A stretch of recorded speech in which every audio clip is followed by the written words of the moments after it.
समंदर के अंदर एक बाड़ भी लगा दी है। जैसे ही आप उसे टच करेंगे ग्रीक वाले आपको पीछे धकेलेंगे। इसी वजह से वो कश्ती का हादसा पेश आया था जो लीबिया से इटली जा रही थी। कुछ लोग कहते हैं कि उन्होंने रस्सी डाली है, जैसे उन्होंने खींचा है, कश्ती बैलेंस नहीं कर पाई और वो इसी तरह हो गई है।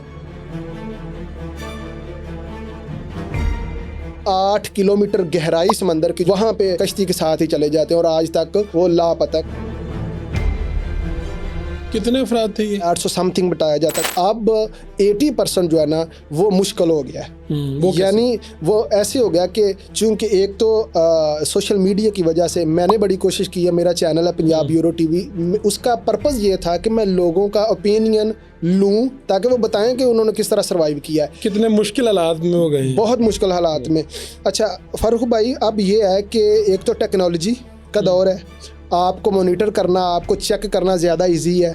अब वो उन्होंने समंदर के अंदर एक बाड़ भी लगा दी है कि आप कश्ती के ज़रिए भी उसे क्रॉस नहीं कर सकते। जैसे ही आप उसे टच करेंगे तो आप रडार में आ जाते हैं और वो ग्रीक वाले आपको पीछे धकेलेंगे। और इसी वजह से वो कश्ती का हादसा पेश आया था जो लीबिया से इटली जा रही थी।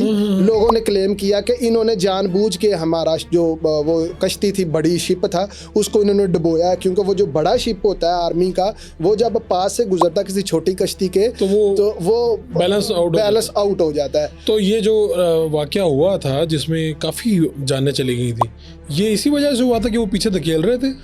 कुछ लोग ये कहते हैं, क्योंकि मैं वाहद पाकिस्तानी था जर्नलिस्ट जो वहाँ पे जाके मैंने कवर किया था और देन मेरे साथ पाकिस्तानी यानी कश्ती के लोगों ने बताया उसमें कुछ लोग बच भी गए। जो बचे थे मैंने उनका इंटरव्यू किया। उन्होंने ये कहा कि धकेला जा रहा था। हाँ जी, उन्होंने ये कहा। दो लोगों का मैंने इंटरव्यू किया। उन्होंने कहा कि इन्होंने हमें रेस्क्यू टाइम से नहीं किया, जिसकी वजह से वो बहुत ज़्यादा लोगों की जान चली गई। चूँकि वो करीब आए हैं इनके, कुछ लोग कहते हैं कि उन्होंने रस्सी डाली है और रस्सी डाली और जैसे उन्होंने खींचा है तो वो कश्ती बैलेंस नहीं कर पाई और वो इसी तरह हो गई है, यानी नीचे पानी के चली गई है। जिन लोगों को तैरना आता था, जो लोग ऊपर थे, उन्होंने तैर के, कुछ लोगों ने सरवाइव किया। बाकी जो निचले फ्लोर पे थे वो उसी तरह 8 किलोमीटर गहराई समंदर की, जो सबसे गहरा समंदर है, वहाँ पे कश्ती के साथ ही चले जाते हैं और आज तक वो लापता है। कुछ डेड बॉडीज़ मिली हैं।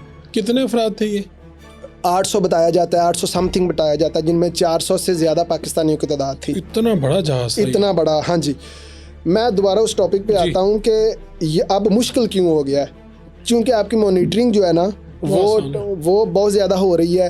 और अब अगर कोई भी बंदा गैर कानूनी तरीके से जाता है, उसे एक तो फर्स्ट प्रायोरिटी पे वो पीछे धकेलते हैं समंदर के अंदर, चाहे आप मरें या जिए, उन्हें कोई सरोकार नहीं। उन्होंने अपने पानियों में दाखिल नहीं होने देना आपको। ये बड़ी पड़ी हैं सोशल मीडिया पे वीडियोस, लोगों के साथ क्या हो रहा है। अगर आप बच के चले जाते हैं, वो आपको पकड़ेंगे, 18 माह आपको सज़ा देंगे और सज़ा के बाद वो आपको डिपोर्ट करेंगे। पहले कभी नहीं हमने सुना था कि पाकिस्तानी डिपोर्ट होते हैं। अब डिपोर्ट होते हैं हर महीने, हर 2 माह के बाद एक जहाज़ ग्रीस से पाकिस्तान उन लोगों का आता है जो गैर कानूनी तरीके से इंटर हुए थे या जो गैर कानूनी तरीके से रह रहे थे और उनके पास स्टिल कोई डॉक्यूमेंट्स नहीं है। यानी अगर आप गैर कानूनी तरीके से चले गए, उनके हत्थे चढ़ गए, उन्होंने आपको वापस ही भेजना ही, आप उधर नहीं रह सकते, आप सर्वाइव नहीं कर सकते। अगर आप पुलिस के हत्थे चढ़ गए तो आपके 80% चांस हैं, 90% चांस हैं कि वो आपको 18 माह जेल में रखने के बाद वो आपको डिपोर्ट करेंगे।